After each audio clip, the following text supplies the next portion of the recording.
ഈ ബന്തോളി മുതൽ നാനു വരെയുള്ള ഒരു ഏരിയ എന്ന് പറഞ്ഞു കഴിഞ്ഞാൽ ഒരു പ്രത്യേക ഭംഗിയാണ്. ഭയങ്കര ഗ്രീനറിയാണ്, വാലി ടൈപ്പാണ്. നമ്മളൊരു വെസ്റ്റേഗൺസിൻ്റെ ഒക്കെ ഒരു ഫീൽ കിട്ടുന്ന ഒരു സെറ്റപ്പാണ്. ഭയങ്കര രസമാണ്. ബുറാൻഷിൻ്റെ മരങ്ങൾ, അതുപോലെ തന്നെ ഇന്ത്യൻ ബെറീസ്, ഇതൊക്കെ ഭയങ്കരമായിട്ട് അവൈലബിൾ ആയിട്ടുള്ള ഒരു ഏരിയയാണ് ഇത്. ഹിമാലയസിൽ കാണപ്പെടുന്ന ഇന്ത്യൻ ബെറീസിനെ കുറിച്ചുള്ളത് അതും വേറെ ടോപ്പിക്കാണ്. നമ്മൾ ചെറിയൊരു വീഡിയോയിലൊന്നും പറഞ്ഞാൽ അവസാനിപ്പിക്കാൻ കഴിയില്ല. അതുപോലെ തന്നെ ഈ ഒരു ഏരിയയിൽ പഴയ അമ്പലങ്ങളും അതുപോലെ തന്നെ പഴയ കാലത്തുള്ള കൊത്തുപണി, അങ്ങനെയുള്ള കുറേ സംഭവങ്ങൾ നമുക്ക് കാണാൻ വേണ്ടി സാധിക്കും. നാനു കഴിയുന്നതോട് കൂടിയിട്ട് നമ്മൾ ഒരു നല്ലൊരു കൊടുങ്കാട് പോലെയുള്ള ഒരു ഏരിയയിലോട്ട് പ്രവേശിക്കുകയാണ്.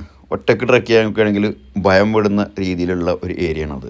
ട്രക്കിൻ്റെ ഏകദേശം ഒരു അവസാന ഭാഗമാണ്. കുറച്ചുകൂടെ സ്റ്റീപ്പായിട്ട് കുറച്ച് ട്രക്ക് ചെയ്യുമ്പോൾ ഇതുവരെ ട്രക്ക് ചെയ്യുന്നതിനൊക്കെ ഇച്ചിരി കൂടി ബുദ്ധിമുട്ട് ഫീൽ ചെയ്യുന്ന രീതിയിലുള്ള ഒരു ഏരിയയാണത്. ട്രക്ക് ഏകദേശം നമ്മൾ അവസാനിക്കാൻ പോവാണ്. ഈ കാണുന്നതൊക്കെ നമുക്ക് നൈറ്റ് സ്റ്റേ ചെയ്യാൻ പറ്റിയ ഷെൽട്ടേഴ്സാണ്. 300 മുതൽ 350 റുപ്പീസ്, 400 ആ റേഞ്ചിലൊക്കെ നമുക്കിവിടെ സ്റ്റേ ലഭിക്കും ഷെയറിങ്ങിൽ. അങ്ങനെ നമ്മൾ മഹാഭാരതത്തിലെ ഭീമൻ നിർമ്മിച്ചെന്ന് പറയപ്പെടുന്ന പഞ്ചകേദാറിലെ മധ്യമേശ്വർ ടെമ്പിളിൽ എത്തിയിരിക്കുന്നു. രാത്രിയിലെ ഫുഡ് കിച്ചണിൽ അവർ ഫുഡ് ഉണ്ടാക്കിയിട്ട് നമുക്ക് തരുന്നു. കിച്ചണിൽ നിന്ന് കഴിക്കാം.